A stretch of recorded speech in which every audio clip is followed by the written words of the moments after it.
ETF index mutual funds నేర్చుకుని stock మార్కెట్లో రాణించాలనుకుంటున్నారా? వెంటనే ఈ నెంబర్కి కాల్ చేయండి. నమస్తే రమగారు. నమస్తే జయ. రమగారు, సంసారంలో భార్యాభర్తల మధ్య ఎక్స్పెక్టేషన్స్ ఎంతవరకు ఉండొచ్చు? ఎంతైనా ఉండొచ్చు. ఎంతైనా ఉండొచ్చు.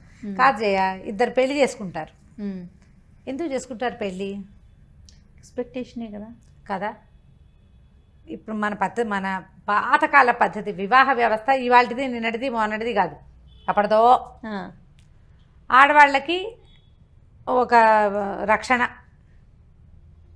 మగవాళ్ళకి ఆడవాళ్ళ రక్షణ భద్రత, మగవాళ్ళకి ఒక ఆసరా. ఇది సాధారణమైనది. వీళ్ళిద్దరూ కలిసి సంసార రథాన్ని ముందుకు తీసుకెళ్తారు, సంతానానికి అంటారు, వాళ్ళ అమ్మా నాన్నని హలో అంటారు, వీళ్ళ అమ్మా నాన్నని చూసుకుంటారు, ఏదో సంసారాన్ని వృద్ధి చేస్తారు, పిల్లల్ని జాగ్రత్తగా చూసుకుంటారు. మామూలుగా జరిగేవి. అయితే ఒకళ్ళ మీద ఒకళ్ళకి ఎక్స్పెక్టేషన్స్ ఖచ్చితంగా ఉంటాయి.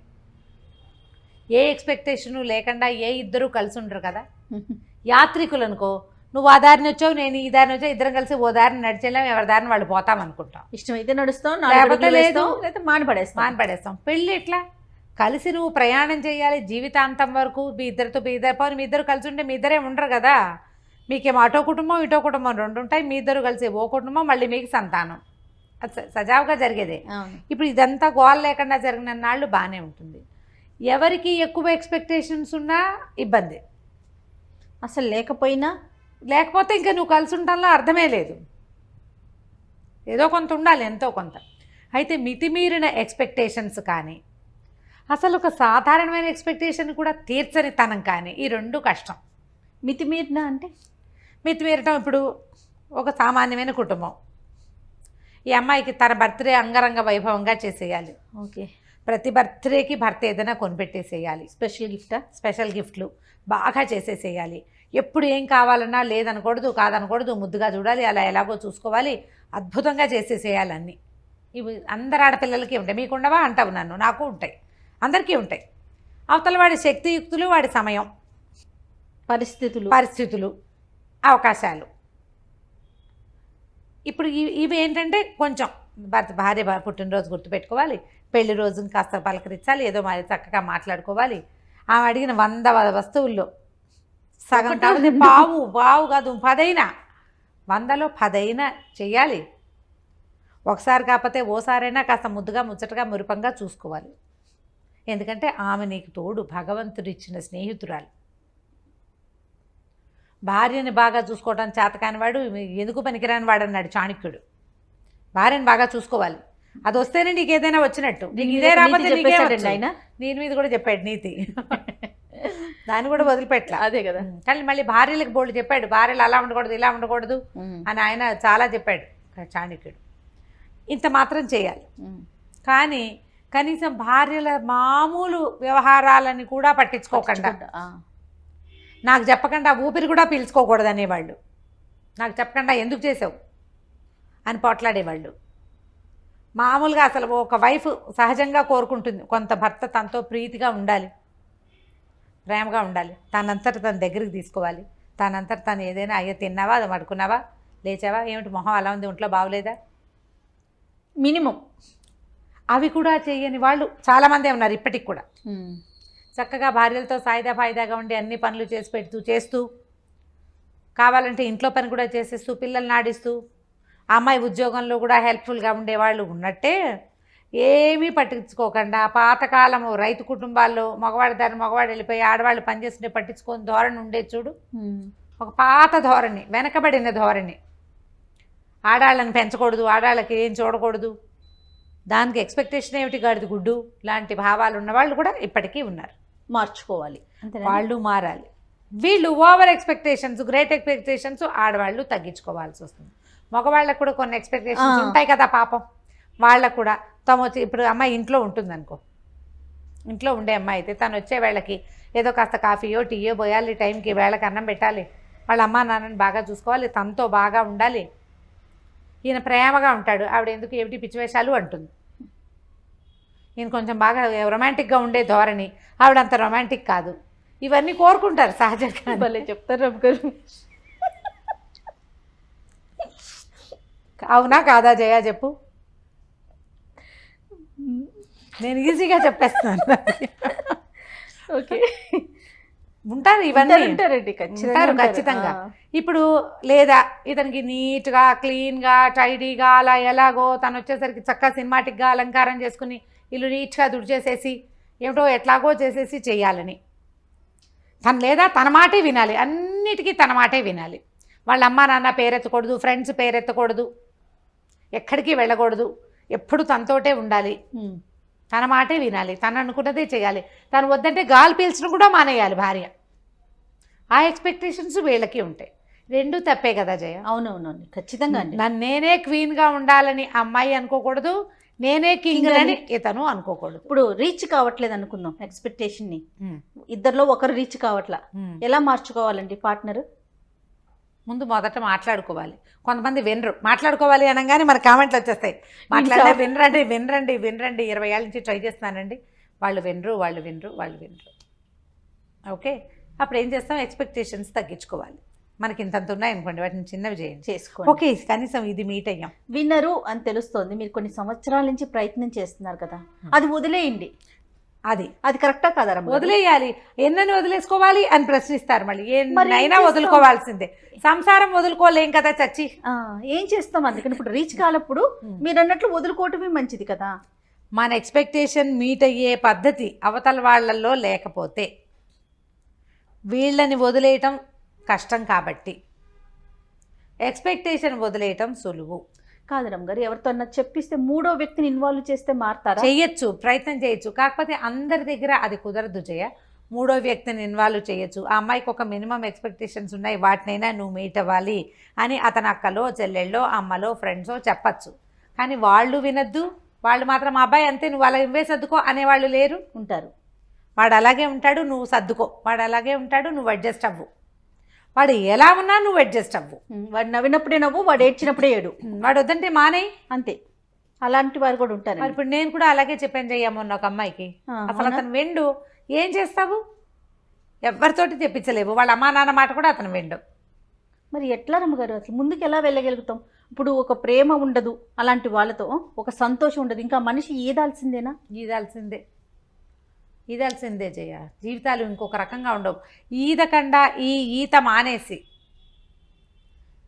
ఫారిన్ కంట్రీస్లో లాగా లేదా ఎవరిలాగానో నేను వీడితో ఈదను అని ఇంకోటి తీసుకునే అవకాశం, ఈ చొక్కా నచ్చలేదని ఇంకో చొక్కా వేసుకునే అవకాశం ఉంటుందా జీవితానికి జయ? అది అడ్వైజబుల్లేనా? కాదు. ఎన్ని చొక్కాలు మారుస్తాం మనము? పైగా ఎప్పుడు ఒక మనిషి ఎక్స్పెక్టేషన్ని ఇంకో మనిషి మీట్ అవ్వటం అనేది తక్కువగానే ఉంటుంది. తక్కువే. నాకు కావలసినట్టుగానే చేసేవాళ్ళు చాలా తక్కువ ఉంటారు. దొరకరు. చాలా అంటే చాలా తక్కువ. అసలు ఇలసాటి లేని జంట అని మనం భావించే వాళ్ళల్లో కూడా ఎంతో కొంత అన్బన్ ఉండే ఉంటుంది. ఎందుకంటే ఇప్పుడు భార్యాభర్తలు అనగానే వాళ్ళు ఒక చోట పెరుగుతారు, వాళ్ళ రకం వేరు, మనం ఒక చోట పెరుగుతాం, మన రకం వేరు. ఈ రెండు రకాలు కలిసేటప్పుడు అది ఇట్లా లక్క బంగారం లాగా అతుక్కుపోవాలి. లక్క వేరు, బంగారం వేరు. ఎవరి గుణం వాళ్ళకే ఉంటుంది. మీరు కలిసి ఉండాలన్న ఒక్క గుణం ఉంటే ఇక ఎక్స్పెక్టేషన్స్ ఉన్నా నడుస్తూనే ఉంటాయి. ఆ నస నడుస్తూనే ఉంటుంది, జీవితం నడుస్తూనే ఉంటుంది, ఇది ముందుకు వెళ్ళిపోతూ ఉంటుంది. ఇప్పుడు లక్క బంగారం ఒకటి కాదు కదా. కాదుగా. దానికి అసలు విలువే లేదు. లక్కకి బంగారానికి విలువ ఉంది, కానీ పల్చటి రేకైతే వంగిపోతుంది. లక్క ఉంటే వంగిపోకుండా అది గట్టిగా ఉంటుంది. అవునండి, కరెక్ట్. ఇప్పుడు ఈ రెండు ఒకదాని గుణాన్ని ఒకటి అంటుకుంటాయా? అంటే ఇవి పాతకాలపు మాటలు కదా జయ. నేను వెనకబడిన దానిలాగా కనపడతాను, కానీ వీటిలో ఎంత విలువ ఉంది? విలువ ఉందో లేదో మాటలో ప్రతి అక్షరం ఒక బంగారం అన్నమాట. వజ్రం లాంటి మాట కదా. పాత మాట ఇది, లక్కా బంగారం. ఎందుకు కలిసి ఉండాలి? మనం ఎందుకు కలిసి ఉండాలి? వంగిపోకూడదంటే కలిసి ఉండాలి, విలువ పెరగాలి అంటే కలిసి ఉండాలి. లేదా మనం ఎప్పటికీ మనం ఏదో ఒక దాన్ని సెర్చ్ చేస్తూనే ఉంటాం. నీ సెర్చింగ్ వస్తువుల కోసమో విషయాల కోసమో సెర్చ్ చేయొచ్చు. వ్యక్తుల కోసం సెర్చ్ చేయాలంటే ఎన్ని చేతులు మారాల్సి వస్తాం మనం. మన ఇద్దరితో పాటు మూడో వ్యక్తి కూడా రెడీగా ఉంటారు కదా.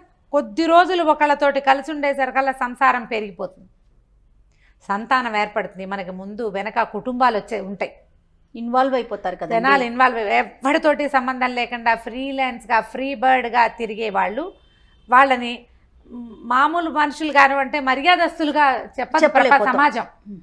సమాజం ఒప్పుకోదు, మనమేమో ఇందులోనే వెళ్ళాలి. మన కల్చరే ఇది కదా కల్చర్ రమ్మగారు? ప్రతి వాళ్ళకి చులకనైపోతాం. ఆ, ఆ. చులకనైపోతాం. ఇప్పుడు సమాజం ఏంటంటే మగవాళ్ళు అడ్జస్ట్ అవ్వాలి, ఆడవాళ్ళు సర్దుకోవాలి. రెండు ఒకటే, అంతే. రెండు ఒకటే, రెండు ఒకటే. వాళ్ళ పరిధి వరకు వాళ్ళు అడ్జస్ట్ అవ్వాలి, వీళ్ళ పరిధిలో వీళ్ళు సర్దుకోవాలి. సర్దుకుని ఒక వివాహానికి ముందే మాట్లాడుకునే అవకాశాలు, డిస్కస్ చేసే ఛాన్సెస్ ఉన్నాయి. అవన్నీ మాట్లాడుకోండి. వన్స్ పెళ్ళిలోకి ఫిక్స్ అయ్యాక ప్రపంచం మన గురించి మాట్లాడేలాంటి పరిస్థితులు కల్పించుకోవద్దు. ఎక్స్పెక్టేషన్స్ మీట్ అవ్వలేని ఎక్స్పెక్టేషన్స్ కనుక ఉంటే, ఏ విషయంలో మీట్ అవ్వలేకపోతున్నామో దాన్ని కొంచెం తగ్గించుకోండి. లేదా రెండో వాళ్ళు దాన్ని మీట్ అవ్వడానికి కొద్దిగా ట్రై చేయండి. తగ్గించుకోవటం, మీట్ అవ్వడానికి ప్రయత్నం చేయటం, ఈ రెండు ఇద్దరూ చేయవలసిందే. చేస్తే సంసార రథం ముందుకెళ్తుంది. నేను అనుకుంటారమ్మ గారు, ఇలాంటి ఎక్స్పెక్టేషన్స్ రీచ్ కావట్లేదు, ఇబ్బంది పడుతున్నప్పుడు ఇటు పేరెంట్స్ కానీ అటు పేరెంట్స్ కానీ కొంచెం కల్పించుకొని వాళ్ళిద్దరిని కలిపే ప్రయత్నం చేస్తే మరింత అక్షింతలు వేయటం, మరింత గ్యాప్ను పెంచే ప్రయత్నాలు కాకుండా అలాగే చేస్తారు. అదే ప్రధానమైంది మనతో ఉన్న రెండో వ్యక్తి వీళ్ళతో ఎందుకున్నామా అని నిత్యము ఏడుస్తూ ఉంటే, నిత్యం ఫీల్ అవుతూ ఉంటే ఎందుకు మన బతుకు వేస్ట్ కాదు? అదొక జీవితమా? అది మన పార్ట్నర్ హ్యాపీగా లేనప్పుడు, హ్యాపీ కాదు కానీ హ్యాపీగా లేకపోయినా పర్వాలేదు, ఏడుస్తూ ఉంటే భరించలేనితనం. ఆ బంధమే అనవసరం కదా. ఈ అనవసరమైన బంధాన్ని ఎందుకు కొనసాగించాలని అవతల వాళ్ళకి అనిపించడం ఎంత న్యాచురల్. ఇప్పుడు నా బొట్టు నీ బొట్టు అని చెప్తే ఏమంటాం మనం? ఫ్రెండ్స్ ఏమంటారు? ఏచి ఇంకా వీళ్ళతో ఎందుకు, ఈ అమ్మాయితో ఎందుకని మగవాడి ఫ్రెండ్స్ అంటారు, ఈ మగవాడితో ఎందుకని అమ్మాయి ఫ్రెండ్స్ అంటారు. చెరో పక్కన లాగుతారు. ఇక్కడ అడ్జస్ట్ అవ్వాలా, ఇంకో చోట అడ్జస్ట్ అవ్వాల్సి రాదా? కానీ కాదు కరమ్మ గారు, ఆ మనిషి యొక్క ఘోష ఎంత కొట్టేస్తుంది, ఎంత బాధ అనిపిస్తుంది కదా. యువతల మనిషి మీకు అది ఎంత తగులుతుంది కదా, ఎంత తగులుతుంది, ఎంత బాధ, ఎంత హింస. పోనీ నువ్వు ఇక్కడ సరిగ్గా లేవు, రేపొద్దున ఇంకా కొంచెం జీవితాలు ముందుకెళ్ళావనుకో, అక్కడ అబ్బో ఓసారి ఇలా అయ్యింది, ఈసారైనా సర్దుకోవాలనిపిస్తుంది. నువ్వు మొదటే ఎందుకు సర్దుకోవు? నువ్వు ఆ సర్దుకోవడం మొదటే ఎందుకు చేయకపోతావు? ఇంట్లో వాళ్ళు కూడా ఒక పెళ్లి ఫెయిల్ అయింది, రెండో పెళ్లి చేసాం, ఇప్పుడైనా సర్దుకోవాలనుకుంటారు. మీరు మొదట ఎందుకు సర్దుకోరు? వదిలించేసుకోవాలని చూడటం, రెండోసారి పూర్తిగా అడ్జస్ట్ అయిపోవాలని చూస్తారు. అవును, అది కూడా జరుగుతుంది. మొదటిసారేమో చాలా చూస్తారు, రెండోసారేమో డిపెండ్ అయిపోతూ ఉంటారు. అది కొంచెం ఆలోచించండి. కుటుంబాల్లో ఆలోచించాలి, పెద్దవాళ్ళు ఆలోచించుకోవాలి. వైఫ్ అండ్ హస్బెండ్ పెళ్ళిళ్ళు చేసుకున్నటువంటి వాళ్ళు ఆలోచించాలి. వీళ్ళ మధ్య సంతానం అంటే వాళ్ళ గురించి ఆలోచించాలి. ఓకే, లెట్ ఇట్ బి, ఇప్పటిదాకా ఏదో అయ్యింది, ఇప్పుడైనా ఒక మ్యారేజ్ కౌన్సిలర్ దగ్గరికి వెళ్తాం. ఇవి నా ఎక్స్పెక్టేషన్స్, ఇతను మీట్ అవ్వట్లేదు అని అమ్మాయి చెప్పి, ఇది నా ఎక్స్పెక్టేషన్స్, ఈ అమ్మాయి మీట్ కావట్లేదని ఆయన చెప్పి, మధ్యలో ఒకళ్ళని పెట్టుకుని ఈ రెండు ఎక్స్పెక్టేషన్స్ ఈ పొడుగులు ఉన్నాయి కదా, వాటిని ఇట్లా దగ్గరికి తగ్గించుకోవటం చేసుకుంటే కొంత బెటర్గా ఉంటుంది. ప్రయత్నం చేసి తీరాలి ఖచ్చితంగా. ఇప్పుడు మన సమాజం చాలా చిన్నది, ప్రపంచం పెద్దదైపోయింది, సమాజం మాత్రం చిన్నది, సమాజాలు చిన్నవైపోయినాయి. ఈ చిన్నవైన సమాజాల్లో మనకి భగవంతుడు తోడుగా ఇచ్చిన ఒక పెళ్ళితో ఇచ్చిన వ్యక్తిని చెడగొట్టుకోవద్దు. వాళ్ళంతా చేసుకోవట్లేదా రెండో పెళ్ళి, మూడో పెళ్ళి, 36వ పెళ్ళి అంటే మరి వాళ్ళ పిల్లల జీవితాలు ఎలా ఉన్నాయో ఒకసారి చూడండి. అంతే కదా. వాళ్ళ పిల్లల భవిష్యత్తు ఏమిటి, వాళ్ళ మానసిక స్థితి ఏమిటి, ఎంత ఇన్సెక్యూరిటీ తోటి బాధపడతారు ఆ పిల్లలు. ఎవరినో చూసి వాత పెట్టుకోకూడదు కదా. ఇప్పుడు తప్పనిసరి పరిస్థితులు కొన్ని ఉంటాయి జయ, చాలా క్రూరమైన వాళ్ళు, లేకపోతే మానసిక స్థితి సరిగ్గా లేని వాళ్ళు, వీళ్ళవి ఎక్కడ ఏ రకమైన అడ్జస్ట్మెంట్కి అవకాశం లేని వాళ్ళు, ఇంకా వేరే దారి లేనప్పుడు వేరే కథ. అడ్జస్ట్ అయితే సరిపోతుంది అనిపించినప్పుడు మాత్రం, మీకు అనిపించదు అడ్జస్ట్ అయితే సరిపోతుంది, మీ ఫ్రెండ్స్, మీ కలీగ్స్, మీ పేరెంట్స్ నువ్వు కాస్త తగ్గు అని చెప్తే తగ్గిపోండి. ఎక్కడ తగ్గాలో ఆలోచించుకోండి. ఇది కాదు, ఇది తగ్గినా కూడా ఏమీ పొసగదు అంటే ఇక చేయగలిగేది ఏమీ లేదు. అందరి దారే గోదారి, మన దిగును తప్పదు కదా. అంతేకా. కానీ అడ్జస్ట్మెంట్ అయితే సరిపోతుంది అని అనుకున్న విషయాల్లో కొంచెం తగ్గించండి, కొంచెం పెంచండి, మొత్తానికి సర్దుకుని ఉండండి. అంతే. సూపర్. నమస్తే. నమస్తే చెయ్యి.